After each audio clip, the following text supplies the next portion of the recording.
जय श्री राम, जय बागेश्वर धाम। नमस्कार दोस्तों, एक बार फिर से आप सभी का स्वागत है।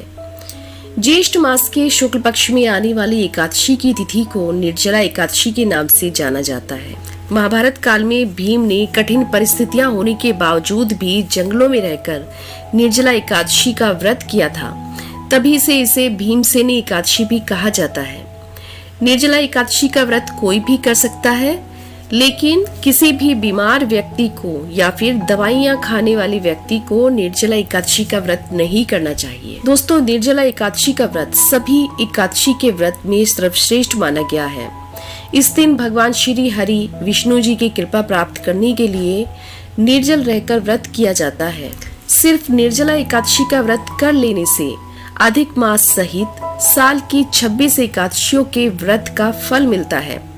जहां साल भर के अन्य एकादशी व्रत में आहार संयम का विशेष महत्व है, वहीं निर्जला एकादशी के दिन आहार के साथ ही साथ जल का संयम भी आवश्यक है।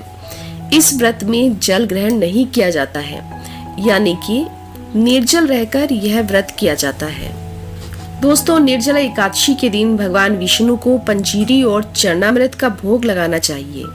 इस भोग में तुलसी के कुछ पत्ते डालने से जीवन में सदैव खुशहाली बनी रहती है। इससे भगवान विष्णु की विशेष कृपा प्राप्त होती है। विष्णु भगवान के भोग में तुलसी दल मिलाना अत्यंत ही लाभकारी माना जाता है, तो इसलिए आप ये बिल्कुल भी ना भूलें और तुलसी दल भगवान विष्णु के चरणामृत में, उनकी पंजीरी में जरूर डालें। विष्णु भगवान को तुलसी बेहद ही प्रिय है। इस दिन शाम के समय तुलसी के पौधे के सामने घी का दीपक जरूर जलाना चाहिए। इसके बाद विष्णु भगवान के मंत्रों का जाप करते हुए 11 बार तुलसी के पौधे की परिक्रमा करें। ऐसा करने से घर में खुशहाली और सुख शांति बनी रहती है। निर्जला एकादशी के दिन माता तुलसी की परिक्रमा करते हुए आप उनके मंत्रों का भी जाप करिए। यहाँ पर एक ध्यान देने योग्य बात है कि जब आप तुलसी माँ की परिक्रमा करें, तब आप परिक्रमा बिल्कुल सही दिशा में लगाएं। उल्टी दिशा में कभी भी परिक्रमा नहीं करनी चाहिए, यह बेहद ही अशुभ माना जाता है। इसलिए तुलसी के पौधे की परिक्रमा करते हुए आप दिशा का बेहद ही खास ख्याल रखें। निर्जला एकादशी के दिन भगवान विष्णु के साथ साथ तुलसी जी की पूजा करना भी विशेष रूप से लाभदायी होता है। निर्जला एकादशी के दिन तुलसी माता का पूर्ण श्रृंगार करके उनकी पूजा और आरती करनी चाहिए। इस दिन तुलसी माँ की पूजा करने से समस्त प्रकार के पापों से मुक्ति मिलती है और सारे बिगड़े काम बन जाते हैं। चाहे आप किसी भी तरह की परेशानी से जूझ रहे हो, आप निर्जला एकादशी का व्रत रखिए और विधिवत भगवान विष्णु और तुलसी माँ की पूजा करिए। तुलसी जी की पूजा के लिए उनके सामने दीपक जलाकर आरती करें। भूल से भी आप निर्जला एकादशी के दिन तुलसी के पौधे को जल ना दें, क्योंकि इस दिन तुलसी माता भी भगवान विष्णु के लिए निर्जला व्रत करती हैं। दोस्तों, यदि आपके दाम्पत्य जीवन में किसी भी प्रकार की परेशानियां आ रही हैं, तो आप ध्यान रखें कि माता तुलसी को लाल चुनरी चढ़ाएं।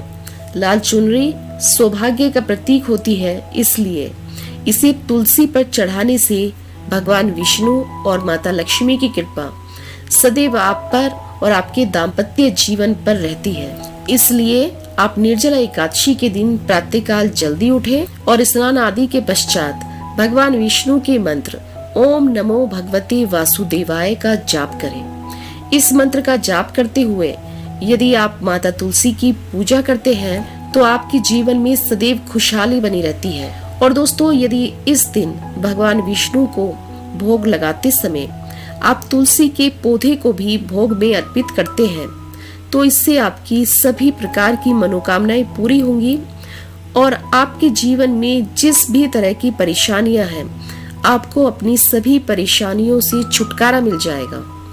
ये बेहद ही शक्तिशाली उपाय हैं और दोस्तों, इन उपायों में आपका कुछ नहीं जाएगा, यानी कि आपका कोई खर्चा भी नहीं होगा। आप बहुत ही आसानी से अपने घर पर रहकर ये उपाय कर सकते हैं।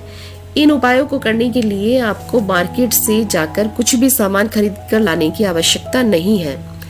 तो आप ये तुलसी माता के ये उपाय जरूर करिएगा और इस बार निर्जला एकादशी पर आप भी भगवान विष्णु, माता लक्ष्मी और माता तुलसी की कृपा प्राप्त करिए। यदि आपको हमारे द्वारा दी गई ये जानकारी पसंद आई हो तो वीडियो को एक लाइक जरूर कीजिए।